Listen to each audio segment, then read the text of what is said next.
Hello, everyone.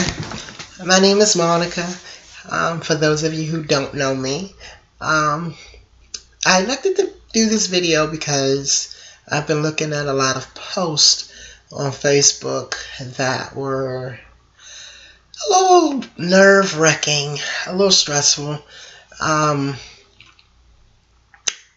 pertaining to men and women and transgender relationships, just relationships in total. And I just don't understand certain things. For one, I know that before I can love anybody, man, woman, whatever, I gotta love myself. If I love myself, then the amount of love I can give to another individual will be superior. Second, I have to know my self-worth. I have to know that I'm strong beyond measure. I have to know that I'm capable of handling any type of situation that approaches me, whether it be the relationship, the work, or whatever.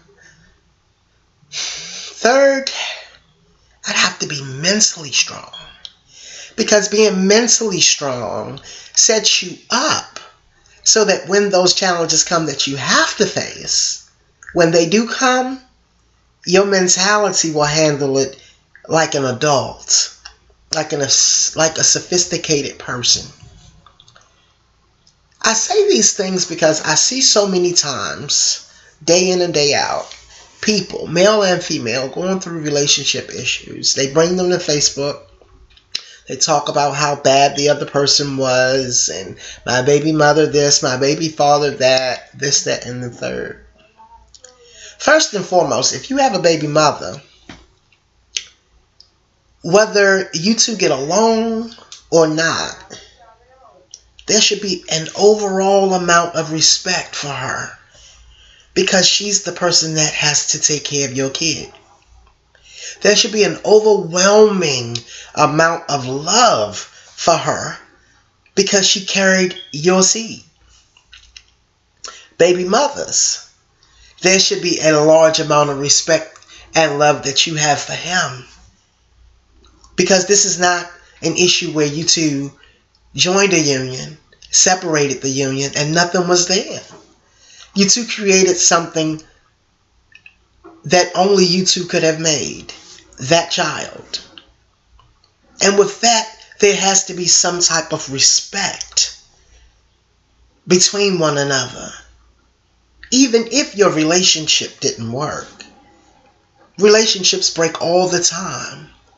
But when you two argue, bicker, take it to Facebook, call each other names, back and forth in court, because I want this and I want that, and I don't want you to see the child, and all this, that, and the third, you inevitably hurt the child, because the child grows up and you see the parents hating one another. And then that child has to decide, which parent do I support the most? Is that fair to the child? No, it's not fair. It's not. Being an adult and being a mature adult means that you can resolve conflict in a positive manner.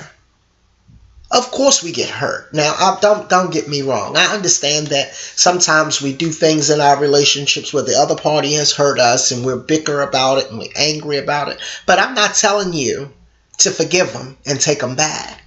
I'm not telling you to reunite with that person in marriage. I'm not telling you that you've got to tell that person to bend over and kiss their hind parts. What I'm telling you is, for the sake of that child, have respect for both of yourselves. For those that get into these relationships and they think that men empower them, that men are the center of the universe for them, or the woman is the center of the universe for them, they can't find happiness unless they have that special someone. Let me ask you this question. How can you provide happiness to the other individual if you're not happy with yourself. If you need another human being to satisfy your happiness, that means that your happiness is not happiness.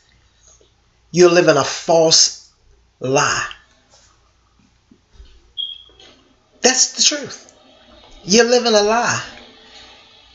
Now, when you're happy and you find somebody and he's happy or she's happy, you two will be very happy. Happiness loves company. Misery loves company. If one is miserable and one is happy, it's not going to work. If both parties are miserable, it's not going to work. If both parties are happy, it's going to work.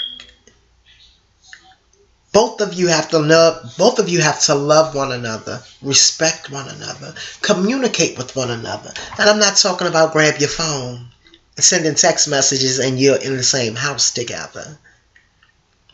How many times have I went over someone's house and the boyfriend's upstairs, the girlfriend's downstairs, and she needs to ask him something, and the first thing she does is, she wants to watch a movie. So everything is about this. Before these came along, relationships last a whole lot longer. They last, you have people that are married 50, 60, 70 years. And they were married that long because, they were married that long because they had communication skills. They had respect for one another. They had love for one another. They had aspirations for one another. When they needed something from one another, they vocally transmitted that message to the other party. In this generation, the only way we communicate is through social media. That's not good. That's not good. Anytime we forfeit the right and the joy and the love of sitting down and having a genuine conversation with the person we love, then I have reservations about that. Serious reservations. Love does not boast. It does not dwell in pride. Love is genuine. Love is gold. Love is caring. I just want everybody to, come back to reality and get rid of the false sense of what love is. Stop looking for love in the way someone looks. Stop looking for love in what someone drives. Stop looking for love for what's in someone's pocket. Find out what it is that makes you happy. And try to find someone who likes the same things. I'm not talking about go to Facebook, find you somebody on here that looks cute and, whatever. You have a small conversation and then tomorrow y'all go together and then next week y'all married. We're not talking about the Kardashian family here. We're talking about the reality. The real people. The real people of the world. Not the Real Housewives of Atlanta. We're talking about you. Take a moment to step back. Stop letting the other party destroy you. Stop destroying the other party. Find yourself. Find your inner self. You need to talk to your spouse. You don't always got to call your best friend. Talk to your spouse. That's what he's there for. That's what she's there for. Talk to him.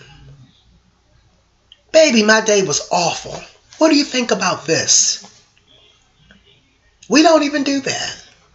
We call our friends for that. So then my question is, what is your second half for? What is his purpose or what is her purpose? Ask yourself these things and you'll find that true love lies within yourself. It does. So I ask you all, if you're one of those people that I'm talking about, and you'll know if you're one of those people, I strongly encourage that you get rid of that falsetto and come back to reality with the rest of the world. Bring happiness to yourself, your family, your friends, and all those that you love by simply thinking, thinking, and loving yourself. I love myself. I don't know about you, but I love myself. Last but not least, this is the best relationship advice I'm going to ever give you. Stop taking advice from that friend that can't get a man or a woman. Okay? Your friend been single for 10 years and they say they're single because they only work and they work so much they don't have time for a spouse.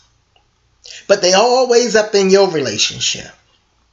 Stop taking advice from her. Take some advice from somebody that's been there, done that, that's living that.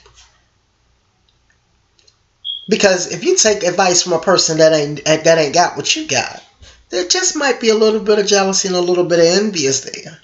So of course the first thing she says is, I would leave his, you know what? I'd leave him. Of course you would. You want me to be lonely just like him? No. No. No good. Talk to somebody that's been there, done that, and doing it again.